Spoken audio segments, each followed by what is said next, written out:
Olá, bom dia a todos. Estamos no sábado do dia. Estamos no dia 14 de maio de 2022. Vamos continuar aqui os nossos estudos. Estamos na próxima estrofe, na página 113 do livro Tao Te Ching. Então a estrofe começa da seguinte forma: anule a bondade e abandone a justiça, e o povo retornará ao amor filial e ao amor paternal. Bondade e justiça, dualizadas como valores artificiais do mundo, manifestados, são duas faces da mesma moeda. No trato dos seres humanos entre si, um lado é símbolo da aceitação e do perdão, o outro do julgamento e da punição, ou absolvição. Mas quem consegue o caminho espiritual taoísta conhece uma outra dimensão de consciência, onde as qualidades de bondade e justiça são como virtudes que não se separam, antes completam-se na unidade amor filial e amor paternal, simbolizam no poema o amor natural e espontâneo, que é dirigido para toda a humanidade e nasce na pessoa que alçou o nível espiritual em que sua consciência adquire a qualidade da consciência universal. Assim, quando o poema diz que é preciso anular a bondade e abandonar a justiça para o povo retornar ao amor filial e amor paternal, o sentido da frase é a pessoa afastar-se dos valores artificiais para retornar às manifestações autênticas da virtude da unidade, em que bondade e justiça atuam integradas, aonde o amor filial e o amor paternal são expressões naturais entre as pessoas da sociedade. Então, o que significa isso aqui? Tá? Então, quando ele diz assim, voltar a um estado de consciência da unidade, então isto é iluminação espiritual. Quando a gente volta para o estado de consciência natural, onde nós começamos a observar várias coisas, começamos a perceber que na quietude e no silêncio,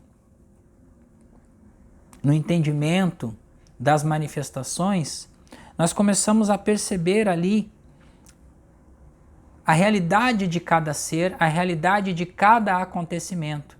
E nós não nos importamos mais. Não é que não nos importamos mais. Nós vamos ser mais seletivos no nosso sistema emocional e nós vamos parar de projetar emoções negativas conforme as coisas vão acontecendo.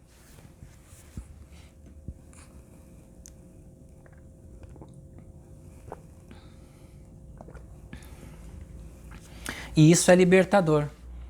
A partir do momento que nós não colocamos mais força, colocamos mais a emoção devido àquilo que vai nos acontecendo dentro de nós, nós ficamos mais atentos, mais reflexivos e damos mais tempo para conscientizarmos aquilo que vamos tomar por ações em nossas vidas.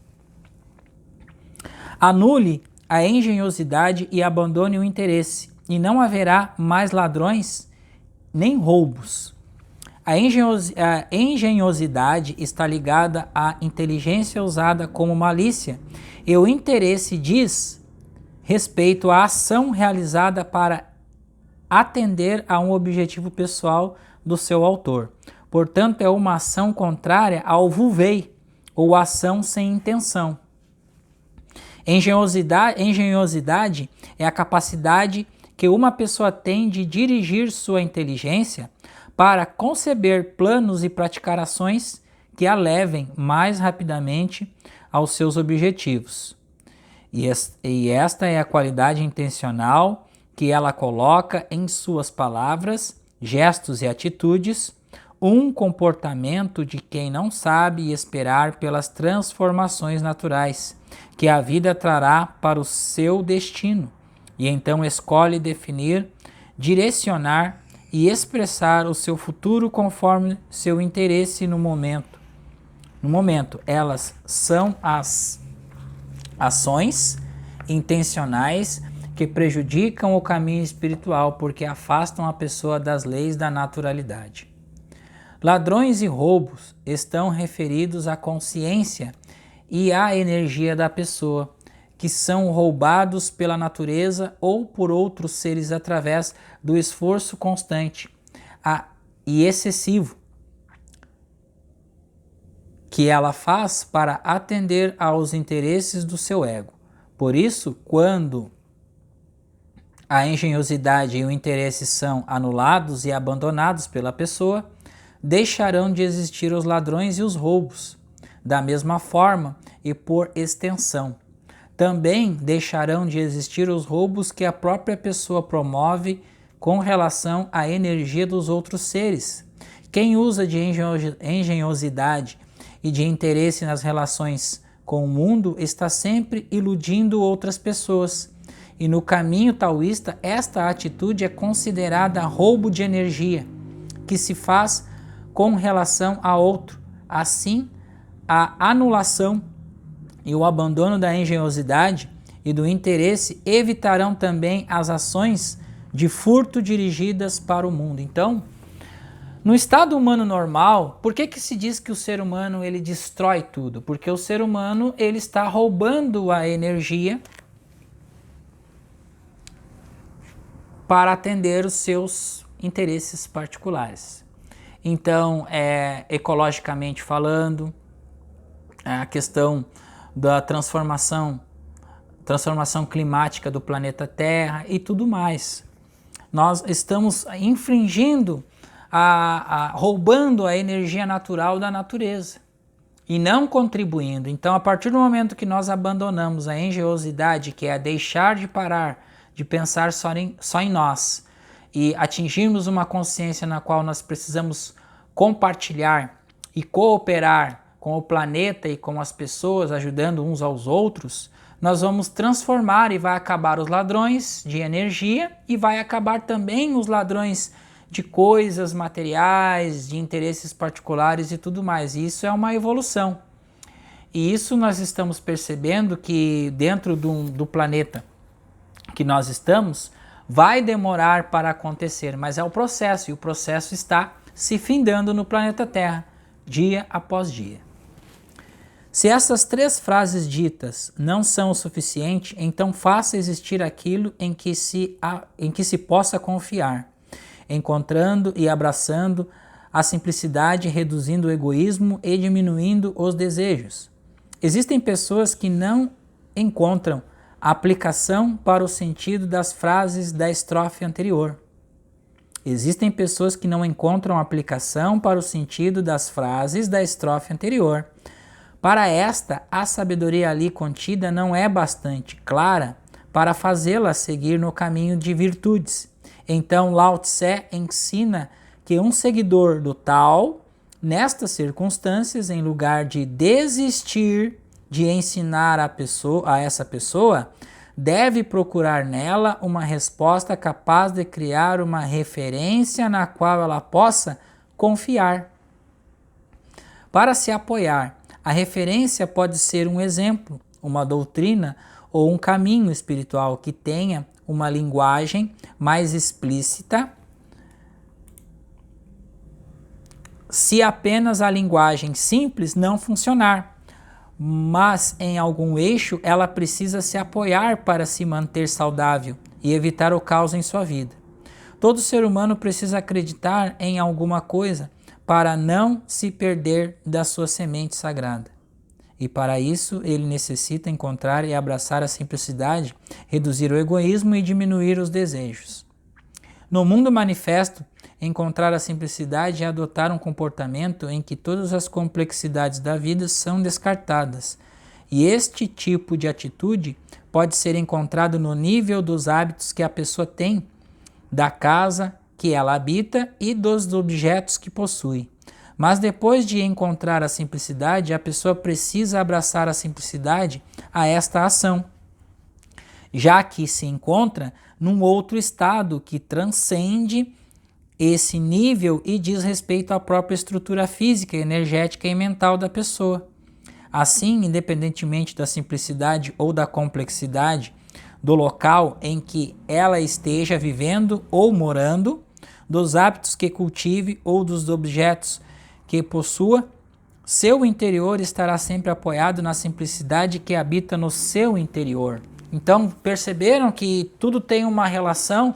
A partir do momento que a gente vai criando esse espaço interior, nós vamos ficando mais humildes, mais perceptivos, mais harmoniosos, mais atentos à consciência espiritual. Nós vamos abrindo esse espaço dentro de nós e o espírito vai fluindo com mais limpeza, com mais límpido dentro de nós. É uma ação de dentro para fora. Então nós vamos parar de emanar coisas ruins e vamos começar a nos comunicar mais perfeitamente com o universo.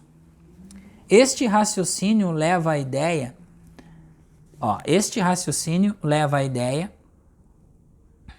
nem sempre compreendida pela sociedade, que é possível encontrar pessoas consideradas simples apenas porque vivem na pobreza e conhecem poucas alternativas de conforto. Mas apesar de sua condição social e desfavorável, ocultam seus íntimos raciocínios e desejos altamente complexos, elaborados e sofisticados, sem qualquer vestígios de simplicidade. De modo contrário, é possível também encontrar pessoas abastadas que vivem vidas confortáveis conforme suas posses, mas carregam dentro de si o coração da simplicidade. Este é o sentido da simplicidade que primeiro uma pessoa encontra e depois abraça com sua consciência. Neste ponto, ela terá adquirido dentro de si a consciência da simplicidade.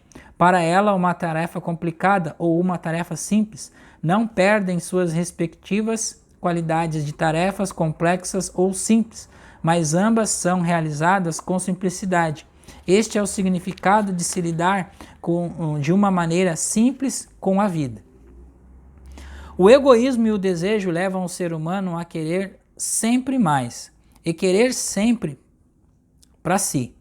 Quanto mais fortes são os desejos de uma pessoa e quanto mais desejos ela tem, maiores são os seus anseios e mais insatisfeita ela se torna, porque o ser humano não consegue atender a todos os seus desejos na vida. E para frear este processo de expansão contínua e ilimitada da ansiedade e da insatisfação cada vez maiores, que trazem a sensação da infelicidade para o praticante e dificultam seu progresso no caminho espiritual, a frase ensina que é preciso reduzir o egoísmo e diminuir os desejos. Esta última estrofe ensina que qualquer caminho será válido para uma pessoa, se ele trouxer para a sua consciência os predicados de um encontro e um abraço com a simplicidade, contribuindo com a redução de seu egoísmo e a diminuição de seus desejos. Portanto, ela pode escolher confiar em qualquer tipo de apoio virtuoso, como uma religião ou um amigo íntimo, que poderão direcioná-la para a descoberta do seu próprio eixo espiritual. Assim, para quem não reconhece as 3 frases anteriores como indicação de um caminho a ser seguido na direção do retorno ao tal, e que pelo menos lhe seja mostrada alguma referência em que possa se apoiar para não se sentir sozinha no mundo e sem rumo diante do caos existencial, esta é a conduta própria que deve ser adotada pelo seguidor do caminho.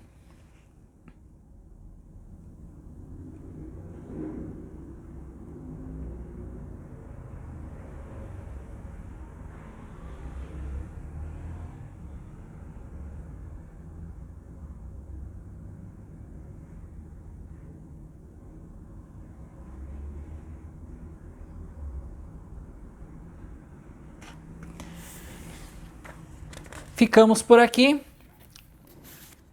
terminamos o capítulo 19, vamos para o capítulo 20 no próximo vídeo. Nós vamos fazer as nossas considerações aqui do que a gente leu. Então, é necessário uns minutos de silêncio para...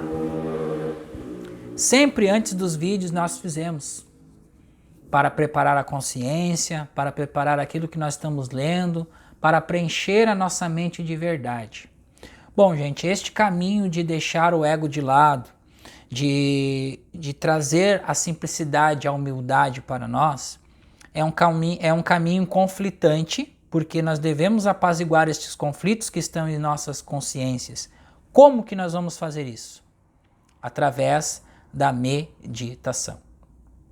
Sem meditar, sem conscientizar, sem sentir o fulgor do Espírito dentro de nós, nós vamos ficar nesse turbilhão de informações, neste oceano, na borda do vulcão, indo para lá, indo para cá, dando certo e errado, vivendo na tentativa e no erro.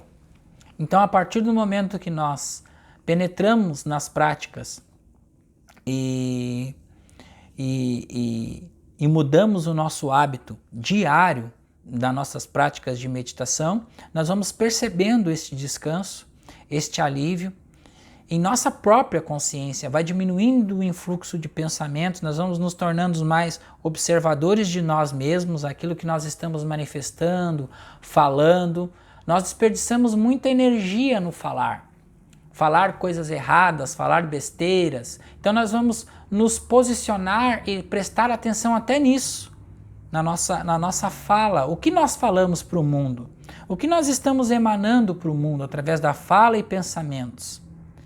São complexos isso, mas a gente vai criando esta consciência vai sendo limpa, vai sendo aberta, é o sentido espiritual que vai vindo à tona e nós vamos ficando cada vez mais perceptivos à verdade. Cada vez que nós vamos nos aprofundando mais em nossas práticas, meditando mais, nos alimentando melhor, nós vamos nos alimentar melhor, nós vamos escolher o que vamos ouvir melhor, escutar música, ver programas de televisão, filmes, documentários, nós vamos começar a ter esse sentido intelectual mais aflorado, estudar sobre as leis universais, estudar o tal, ir para dentro, e nós vamos criando esta conexão fina. Esta conexão ela é fina, que vai sendo criada rumo ao tal, a união consciente com Deus, ou a iluminação espiritual, ou se unificar com o todo. É isso que acaba acontecendo. Então ficamos por aqui.